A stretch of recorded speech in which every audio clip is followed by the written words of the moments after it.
It started with silence. That was the first sign. Not a lipstick stain, not a strange perfume, just silence.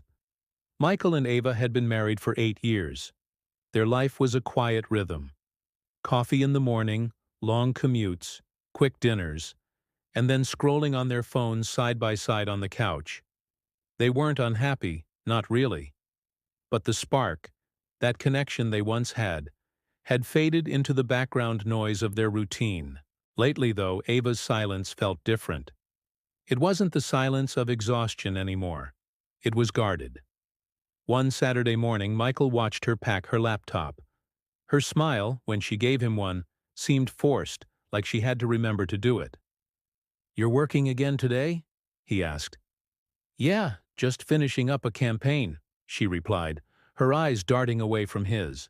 It was a subtle shift. She used to tell him everything about her day.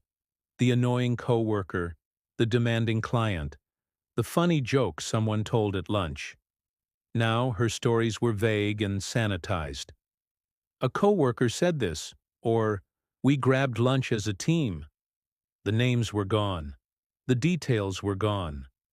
Then came the night she didn't get home until midnight. The excuse was a last-minute presentation that needed fixing.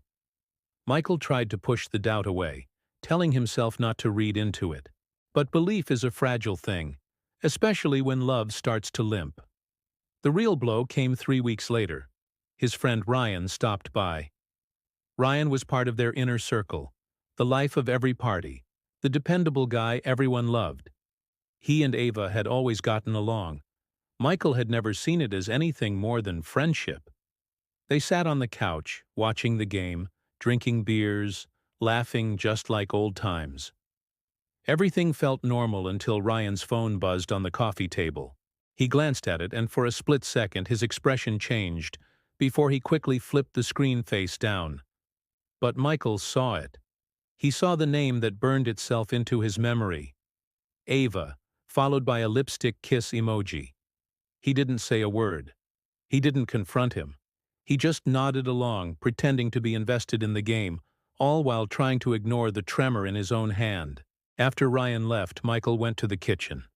His eyes landed on a photograph stuck to the fridge.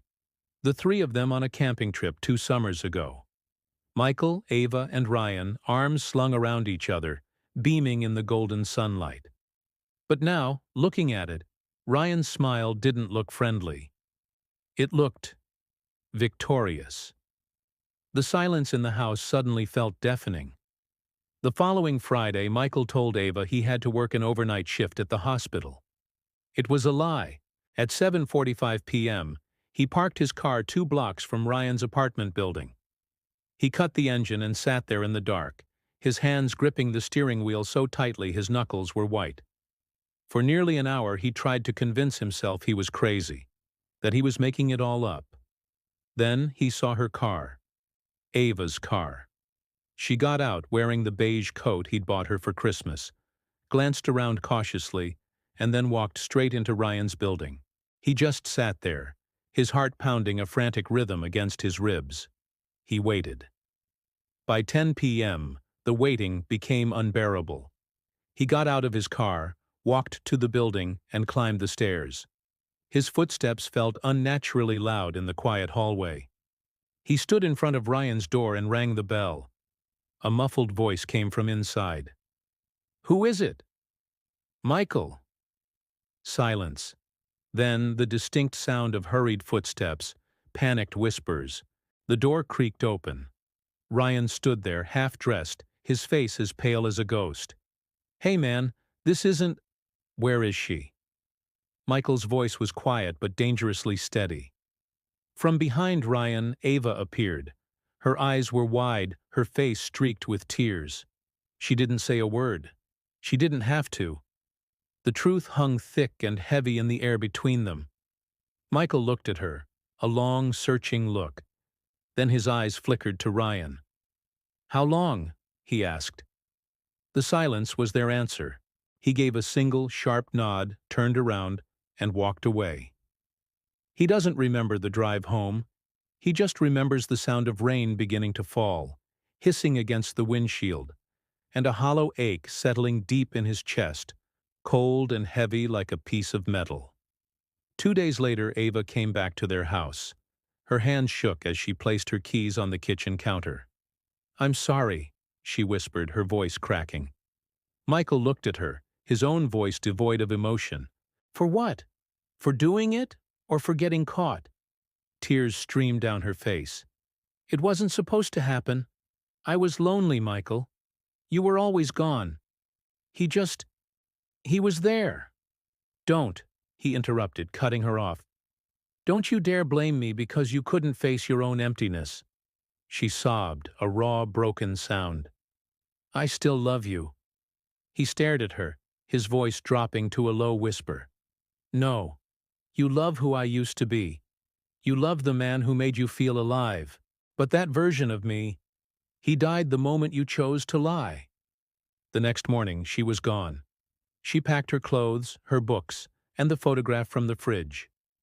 The empty white space left behind on the refrigerator door felt enormous, a glaring void in the heart of their home.